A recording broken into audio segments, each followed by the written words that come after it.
은유. 거기 5번 있지? 답 체크해볼게. 어휘.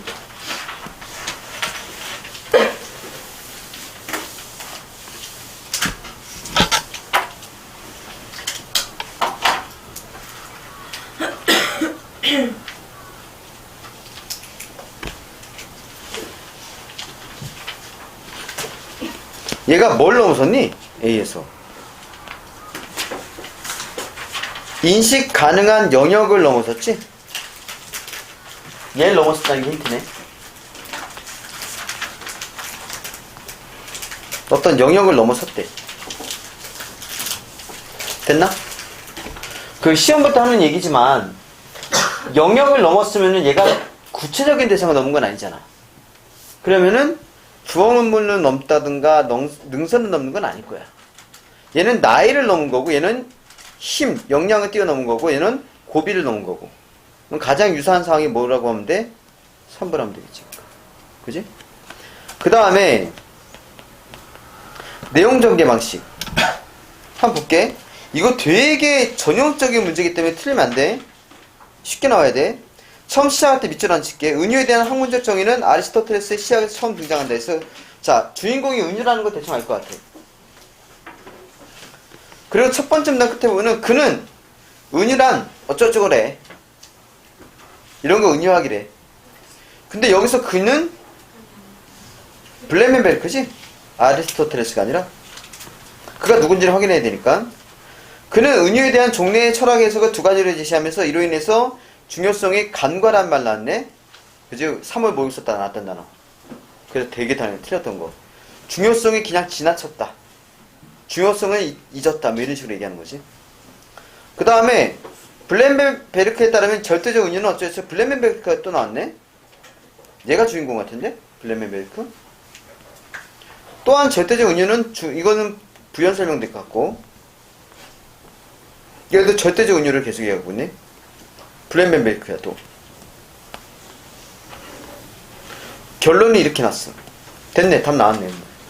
답이 쉽게 나왔네.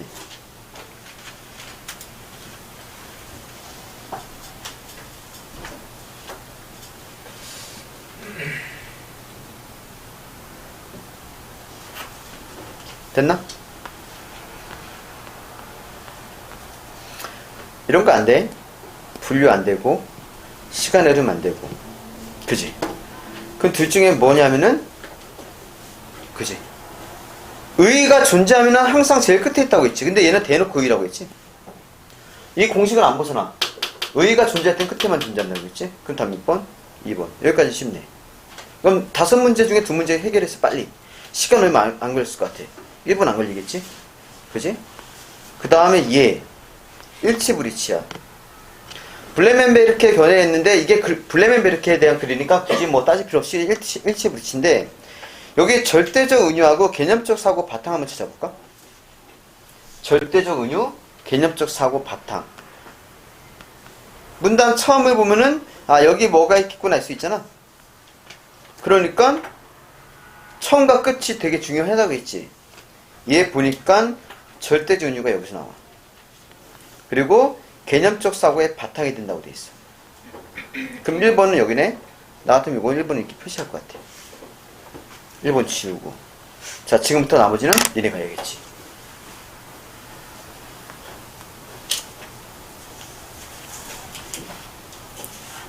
이게 별표를 칠게. 왜냐하면은 중간에 선지 중에서 되게 어려운 게 있어. 애매한 게 있어. 나도 이게 약간 애매하다는 생각 드는데 정답만큼은 확실하게 나와 있어. 그러면 거기에 현혹되지 않는 걸 잘 생각해 봐야겠지, 연습을. 현혹되지 않고 제대로 하는 걸 좀 찾아야 될 것 같아. 답 체크. 왜? 머리 쓰는 거 안 시키지? 찾는 거 시키는 거야.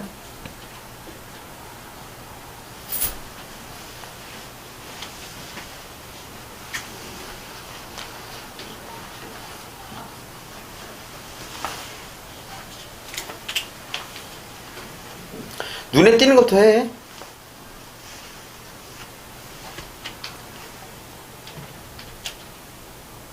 너 생년 사탐하려면 이런 거 해야 돼. 저 이미 이거 알아요. 어떻게 알아? 아리스토텔레스. 뒤에 찍고 와. 그럼 틀리면은 깃방망이 열 때. 어? 이렇게? 블루멘베르크.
됐어?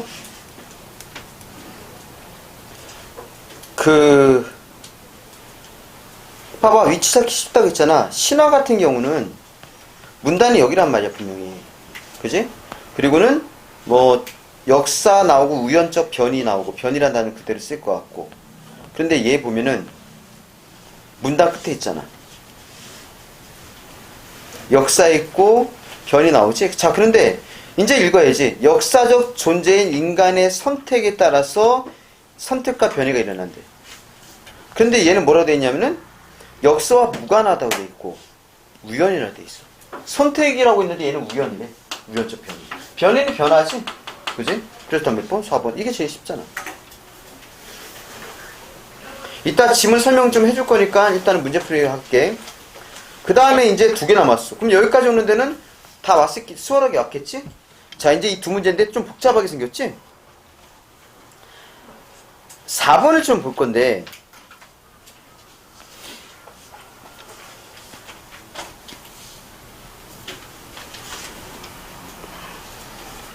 내가 아무 말 안 하고 이게 시킬 거거든, 지금? 또 본인의 할게, 일단. 아무나 하고 시켜볼게, 한번. 어떻게 할 건데?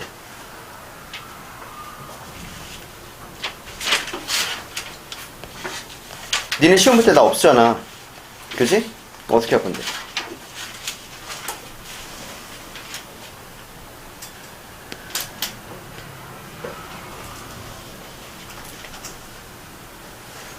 난 이걸 쉬운 힌트를 알려줬어.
자, 사실 답이 나와야 될 시간이 지났기 때문에 지금 힌트를 줄게.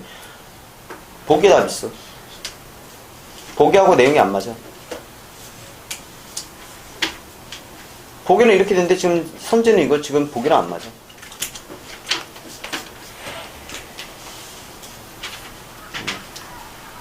자꾸 했지 이거? 네? 했니 이거? 했는데 까먹었어. 너무 보기랑 안 맞는데 이거? 이게 이 정도 국어 능력은 있을 거 아니야. 이거 이해하는 능력 정도는. 이게 어려운 내용은 아니니까. 그지? 그럼 보이나?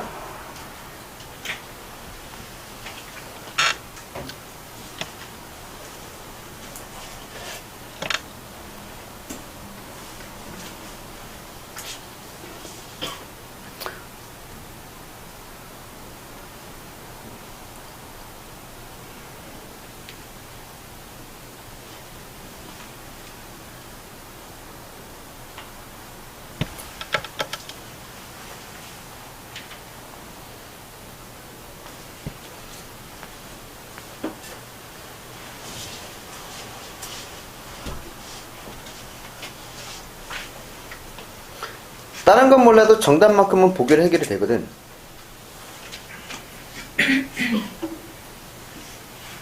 말이 안 되는 게 여러 가지가 있어.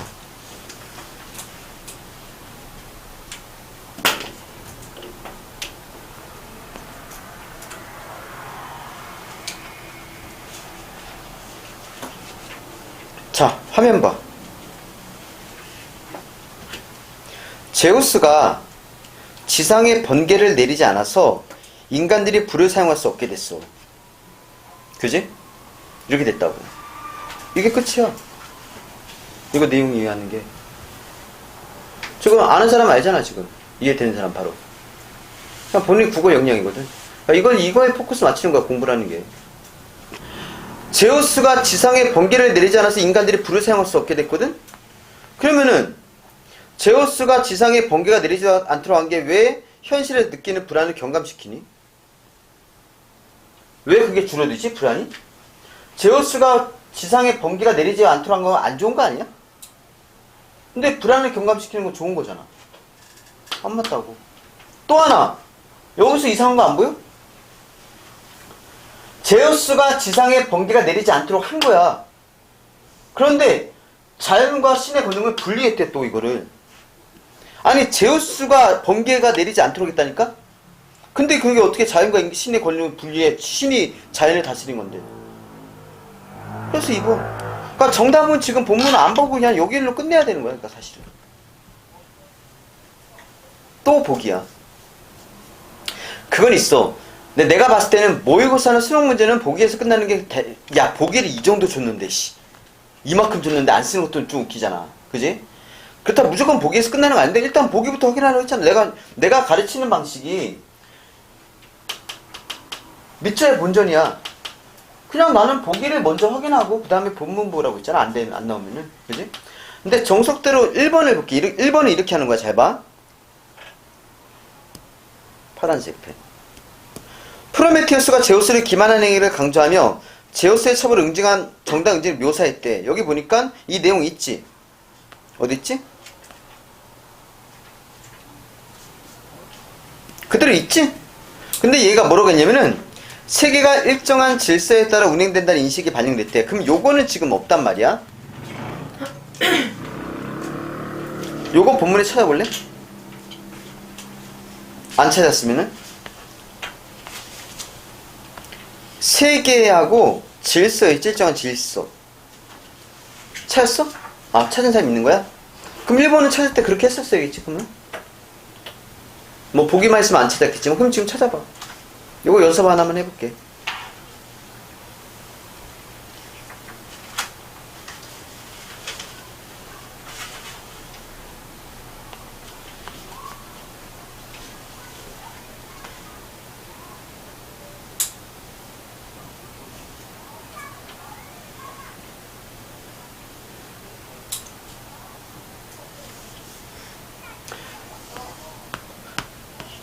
존재하는 걸 확인하는 거야. 아, 이게 존재하긴 하는구나, 본문에. 이런 식으로.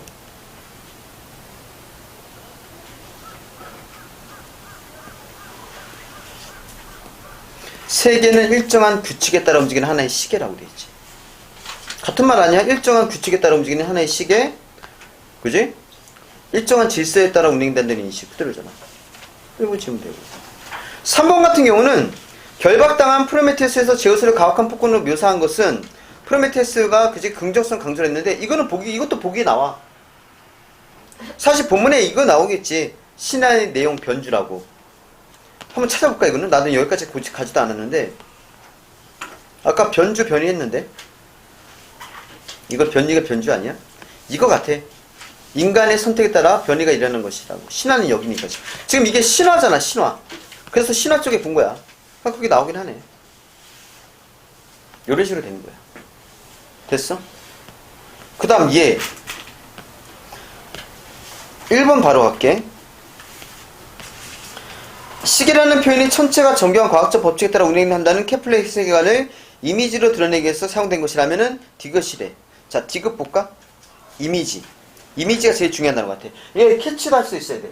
이미지로 드러내기 위해서라니까 이게 제일 중요한 말 아니야? 자, 디귿의 이미지.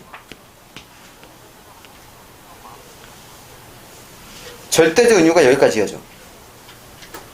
여기.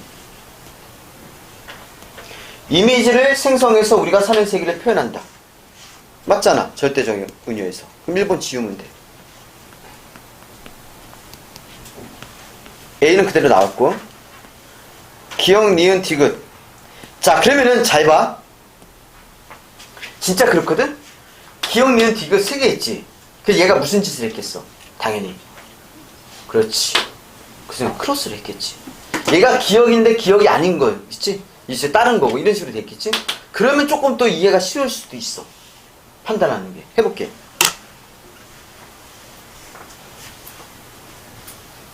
아, 진짜 열정적인 모습을 보이는 애들이 몇 명 없는 것 같아.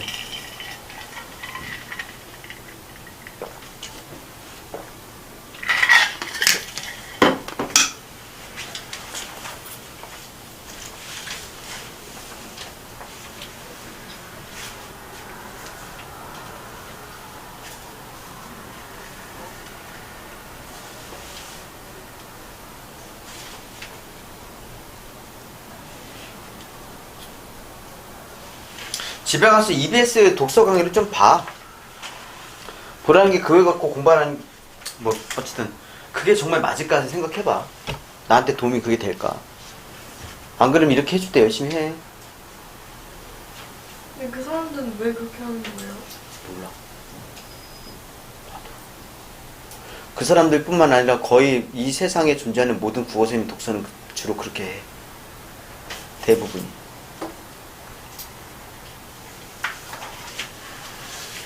그럼 비슷한 지문이 다음에 또 나와요? 그렇게 해주면? 안 나와.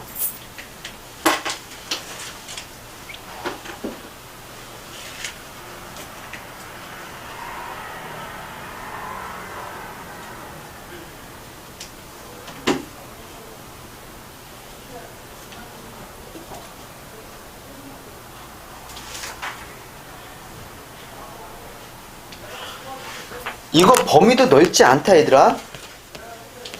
기억은 이게 다야. 그치? 니은은 절대적 은유 전까지고. 이 정도 같아. 여기까지 볼 필요도 없지만 이 정도고. 디귿은 절대적 은유고.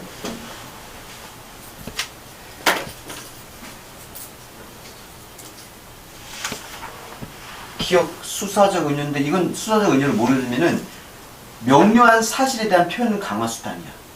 장식. 얘는 불완전한 인식 추측 표현이야.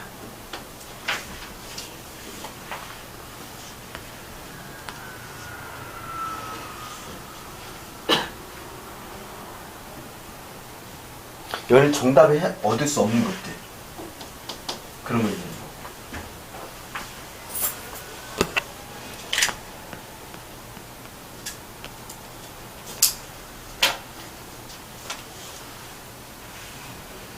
이번 같은 경우는 추측을 바탕으로 했잖아. 당연히 니은이지. 추측이니까. 이건 뭐 지우면 돼. 그런 식이야.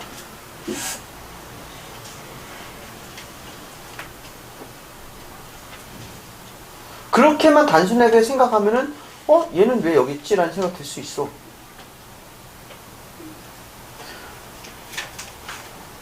밝혀진 상황이라 했지? 절대로 니은 아니지? 밝혀진 상황에서 시각적 경험에 이해를 돕기 위해 사용된 거래. 기억이겠지. 디귿은 뭐 밝힐 수 없는 그런 얘기 나왔잖아. 그지? 사람들이 쉽게 납득할 수 있도록 하기 위해서 사용된 거래. 이게 니은이야? 추측이야? 아니지. 추측과 관련 없잖아 지금. 불확실한 게 아니고 쉽게 납득할 수 있도록 하기 위해서 기억이지. 얘 똑같지 않아? 똑같잖아 지금. 그러니까 뭐야? 자본해야지. 이게 맞고 틀리고로 생각하지 않고 얘는 기억은 얘가 기억이 얘 니은 이렇게 바꾼 거라 생각하면 이게 좀 더 수월해진다 이거야 상황이. 알겠어? 응. 그렇다면 몇 번? 4번. 그렇게 끝내면 돼. 그런데 이것도 중요한 게 그거잖아. 내가 항상 하는 얘기가 그거야. 읽는다면은 좋은데, 읽는 게 좋은데, 문제는 얘는 지금 보면은 확실하게 기억, 니은, 디귿 세 가지만 봐야지 다른 거는 보면 안 되는 거잖아. 그럼 이거 보면 문제 보면서 읽을 거면은 제가 한 대 때리고 올게. 웃는 게 너무 재수없는 질문인데? 뭔가? 웃음에 폭력 본능을 자극하는 거 처음 봤어. 웃기는 것이. 또라이들이 많아요, 진짜. 화면! 인문예술이나 사회문화는 해줄게, 내가. 내용을 좀. 너 그렇다 해서 이걸 막 깊이 있게 공부하는 거 의미 없지?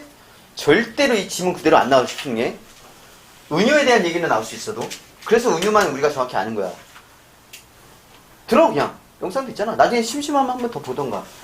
은유에 대한 학문적 정의는 아리스토텔레스 어쩌고 했대. 은유는 낯선 이들의 전이래. 이것도 뭐 정확히 할 필요는 없고. 무슨 얘기냐면, 즉 어떤 대상을 가리키기 위해서 그 대상의 이름이 아닌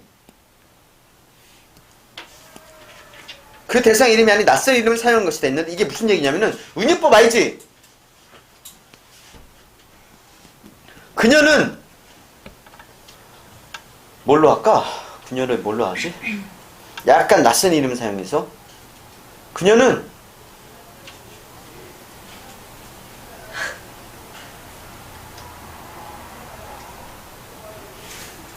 그녀는 하이바라다. 낯설지?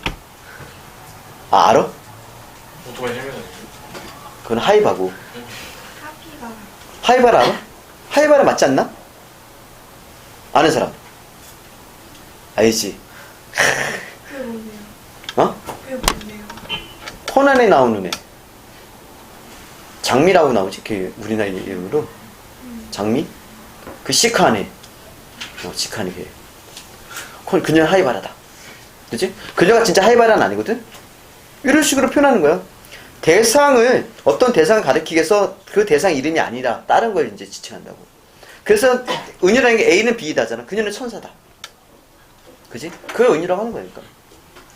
독일 철학자 블레멘베르크는 평소에 은유에 대한 연구로 철학적 사유, 이게 사유라는 단어는 적자. 별거 아니거든 사실. 생각. 사유는 생각이야. 생각할 사자야. 이거는 많이 인문예술에 이래서 나오니까. 사유를 개진하면 철학, 과학, 신화 등 아우르는 모든 텍스트를 은유적 구조하겠다. 자, 텍스트는 적어 이것도. 이건 글이야. 글을 텍스트라고 해. 그는 은유란 인간이 세계 및 자신의 실존에 대해 창조해낸 상들이라고 주장하며 이를 통해 인간의 삶의 방식이 일궈내지는데 상은 뭐냐면은 형상이야.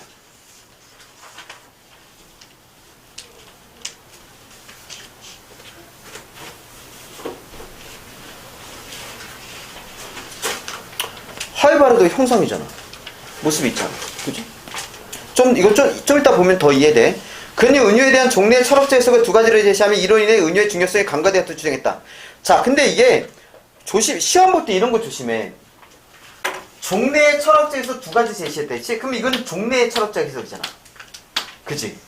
얘가 아니라, 그가 아니라. 종래 철학적 해석이래. 이런 글의 기준은 많아. 그러니까 조심해야겠지? 글 안에 사실은 얘 생각이 아니라 다른 생각이 섞여 있는 거야.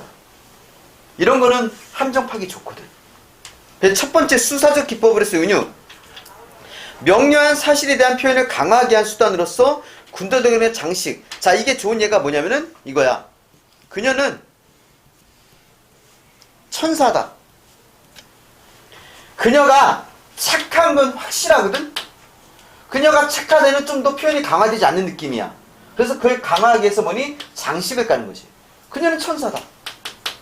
그치? 이게 은유야. 수사적 기법이랬는데 그게 수사법이거든. 은유법, 직유법, 화류법, 이걸 수사법이라고 해. 그래서 우리가 흔히 알고 있는 국어에서 배우는 그 은유가 이걸 얘기하면 돼.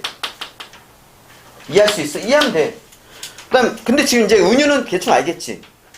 둘째는 명확한 개념의 인식에 이르지 못한 불완전한 인식과 추측의 표현을 쓰는 은유래. 이때 은유는 개념이 형성되기 이전에 잠정적으로 사용되는 필요악이라고 했어. 이게 무슨 얘기냐면은 내가 이 필요악이 뭔지 예를 생각해냈어. 역시 나도 처음 보잖아, 이 글을. 그지? 처음 본데 이해를 한다고. 그 정도 되면 편한데, 국어 시험 보기가. 그게 뭐냐면은 이런 단어. 츤데레. 개념이 형성되기 이전에 잠정적으로 사용되는 거야, 츤데레는. 이게 개념이 잘 형성되면은 다른 용어를 쓰겠지. 이게 왜 필요악이냐? 츤데레는 일본 말이니까. 그냥 일본어야. 일본에서 쓰는 일본 말이야, 츤데레는. 근데 우리는 요걸 츤데레라는 표현을 좀 아름답게 쓸 수 있는 우리말에 없는 거지, 그러니까 사실은. 어떤 특정 단어가 없는 거야. 우리말에서는 그 단어를 표현하는 게 없는 거지. 그러니까 인치를 쓰는 거지, 그러니까. 그치? 츤데레. 그래서 잠정적으로 사용하는 필요야. 잠정적이지? 만약에 이 단어가 생긴다면은. 그러니까 어떤 대상을 가감없이, 빠진 것 없이 정확하게 저 모습을 표현할 수 있는 형식을 찾아내면은 이건 더 이상 필요 없어진다는 거야. 츤데레란 말은. 찾아야 돼, 얼른. 츤데레. 츤데레가 뭐야? 아는데 말로 표현 안 되지. 재수없는 것 같아. 싸가지 없는 것 같은데 알고 보니까 졸라 다정해. 친절해. 그지? 그런 느낌? 츤데레. 이게 일본에서 되게 그 일본에서 인기 많은 그거 있잖아. 그런 거였거든. 그래서 이 스타일이. 그러니까 예를 들어서 그거야. 만화에 나오는 장면이야. 나도 만화에서 봤어. 그 만화가 뭐냐면은 오늘부터 우리는인가? 있어. 그거는 그거 아니에요? 여자친구 놀이미로? 나 노래 나오면서 깜짝 놀랐어. 그래서 그거 일본 만화는 아, 약간 학원폭력 그런 느낌이야. 일본에 그런 만화 많잖아. 거기서 나와. 야, 저 남자 왜 인기가 있어? 그런 거야. 그지? 근데 한 장면이 나와. 인기가 없는 애야. 얘는 어떻게 여자애가 짐을 들고 이렇게 막 힘들게 이렇게 가니까 가서 내가 도와줄게. 그지? 그래서 나 짐 들어줘. 그래서 자 가자 해서 옆에서 여기까지. 그 여자애는 이제 그래서 웃으면서 얘기하지만 사실 인기는 없는 거야. 근데 거기 한 학생 인기 있는 애가 있어. 똑같이 여자가 뭐냐? 이거 짐을 들고 딱 가는 거야. 근데 문을 열는데 문을 못 열고 있어. 그럼 얘는 어떻게 해? 문만 딱 열고는 그냥 가버리는 거야. 어떤 느낌인지 알지?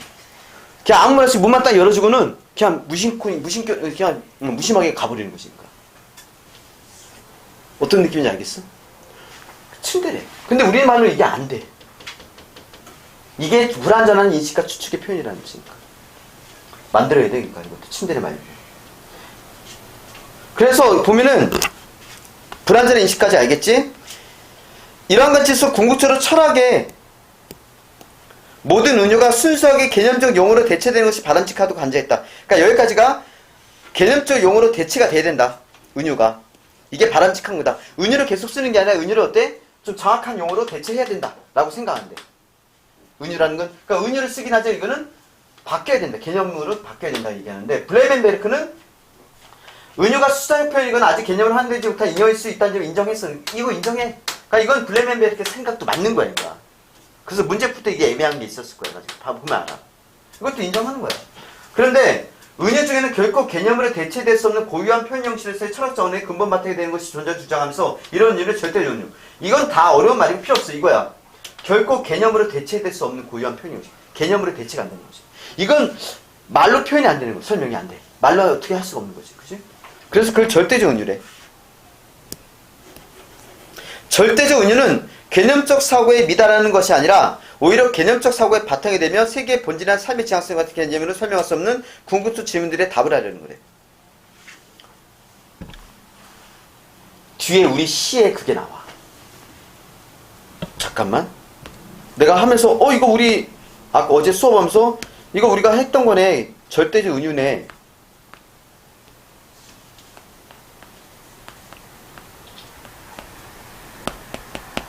아, 짜증나.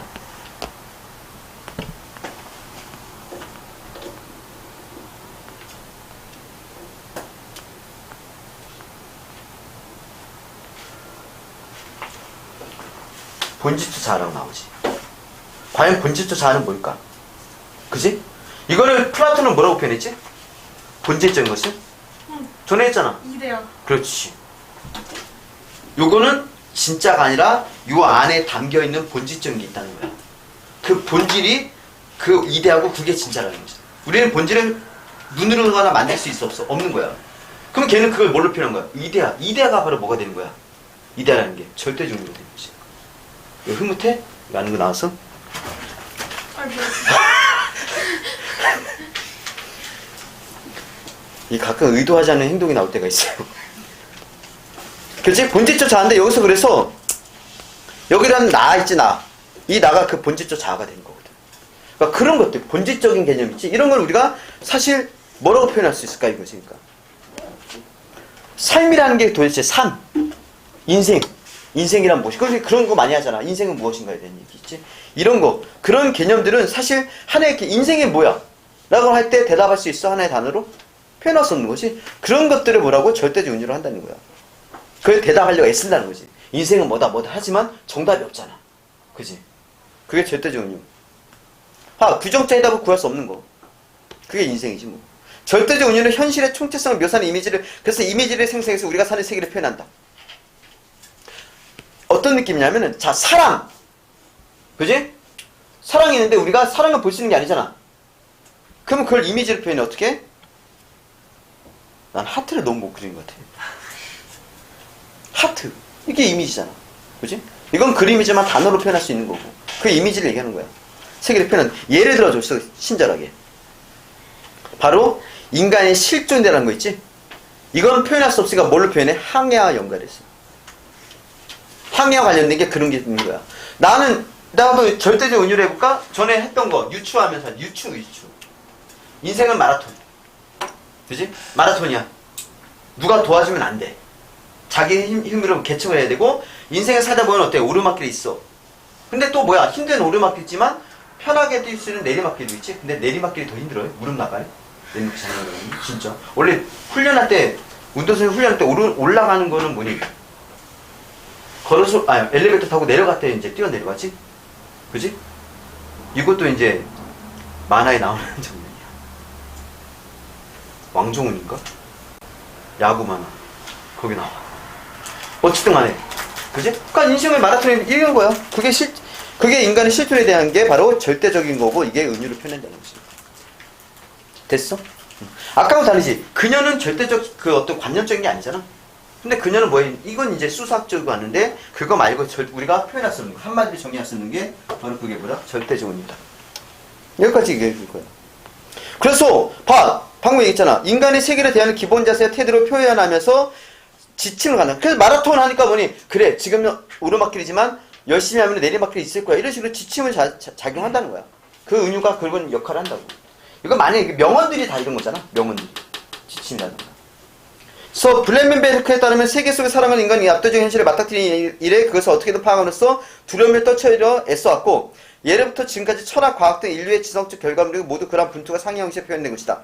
이게 어떤 느낌이냐면은, 압도적 현실을 맞닥뜨려서 두려움을 떨치려 애썼는데, 그거를 개개의식 있지. 옛날 사람들이 그 개개의식을 뭘로 생각했을까? 재앙이라고 생각했다. 재앙. 설명할 수 없는 현상이니까. 아니, 낮에 갑자기 뭐가 돼? 밤이 되는 거잖아. 설명할 수 없어. 그걸 뭐니? 두려움을 떨치면서 파악해서 결국 과학으로 그게 뭔지를 파악한 거잖아. 그걸 이해하면 되는 거야. 하지만 그런 노력에도 불구하고 여전히 인간이 개념으로 규정할 수 없는 궁극적 영역이 있는데, 이게 규정할 수 없는 게 있어. 분명히. 절대적 은유는 여기에 구조를 부여해서 세계에 대한 명백한 형상을 제공함으로써 인간이 세계와 조화로운 관계를 맺도록 돕는다고 같다. 이거는 의미가 필요 없고 몰라도 되고, 예를 들어 세계를 시계라는 은유로 나타내는 거야. 세계라는 것을, 그지? 개념을 잡을 때 시계다. 세계는 시계다. 시계는 질서가 있으니까 세계는 예측 불가능한 게 아니야. 두려운 게 아닌 거지. 예측할 수 있는 거야. 공포의 대상이 아니다. 그렇게 정의를 한다는 거지. 막연한 거에 대해서. 그 예를 들어 죽음에 대해서. 죽음이라는 건 되게 막연하지. 정의 내릴 수 있을까? 과연 사후세계라는 게 있을까라는 생각 하잖아. 난 있다고 생각해. 교회 다니까 천국이야. 사후세계 천국이야. 믿어 진짜로. 친구 중에서 졸라 얄미워. 그리고 제가 좀 공부를 좀 덜 했으면 좋겠어. 그러면 내 영화 하나를 추천해줘. 마터스라고. 그걸 추천해주면은 좋은 일이 일어날 거야. 왜요? 갑자기 죽음 얘기하다 보니까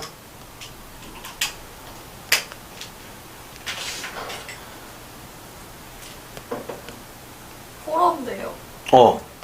저희 태어날 때 만들어졌어요. 아 그래? 엄청 충격받았다고 그랬지? 그거 잊어질 만큼 재밌는 영화. 이거 충격받게 할 수 있거든? 한동안 공부다 보면 머릿속에 계속 떠올리게 할 수 있어. 마터스. 왜요? 뭔 내용인데요? 그걸 얘기하면 안 되지. 아니 진짜 궁금하게 해놓고. 저게 이유를 모르는 대상에서 감금당하고 고문을 당해. 지독한 고문을 당해. 그런데 죽이진 않아. 근데 그걸 고문당한 이유가 있어. 왜요?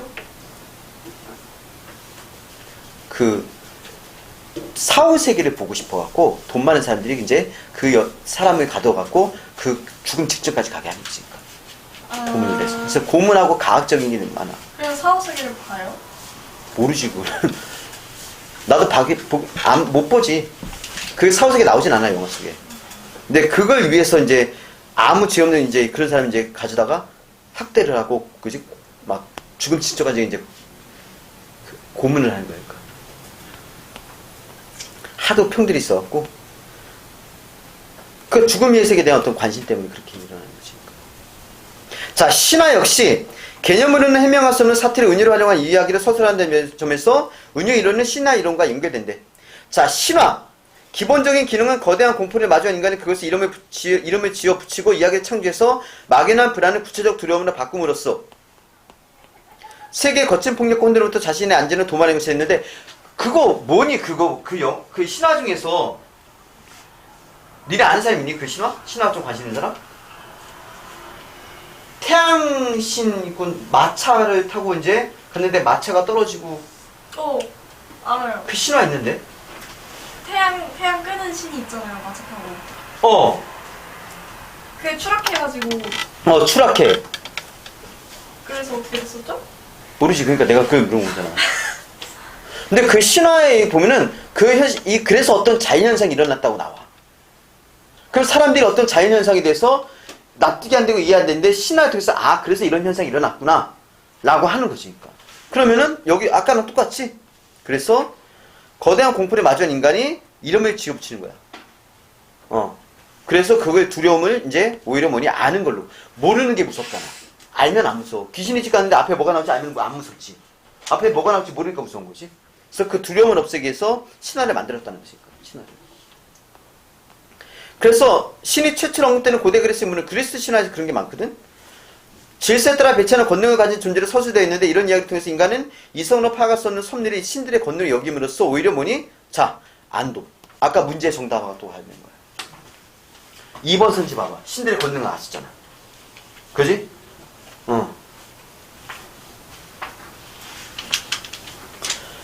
이런 자기보호 기능에서 아까 얘가 뭐라고 했냐 이번에서는 이렇게 돼 있잖아. 분리해서 불안 경감을 했잖아. 근데 얘는 뭐야? 분리가 아니라 그걸 연결해서 지금 본 거잖아. 본문에도 답은 있어. 있기는. 그걸 여김으로써 신들의 권능을 여김으로써니까 다른 거지 이건. 그래서 비로소 안도하게 된다. 자기 보호 기능에서 나아가 신화는 신화도 하나의 은유라는 얘기야. 다양하게 변주된다고. 그러니까 신화도 바뀐다는 거야. 인간의 선택이 기호에 맞춰서 이제 필요에 의해서 변할 수 있다. 선택에 따라 변화한다는 거야. 됐니? 자, 은유라는 게 어떤 건지 대충 알겠지? 이해를 좀 하면 될 것 같아. 이 정도면 내가 나름 열심히 쉽게 설명했다고 생각하는데. 나도 비교하고 싶어. 나중에 이거 찾아봐야겠다. EBS는 뭐라고 어떻게 설명하는지를. 왜냐면 나도 이거 처음 보는 글이니까 그 차이가 알 수 있겠지. 넘겨.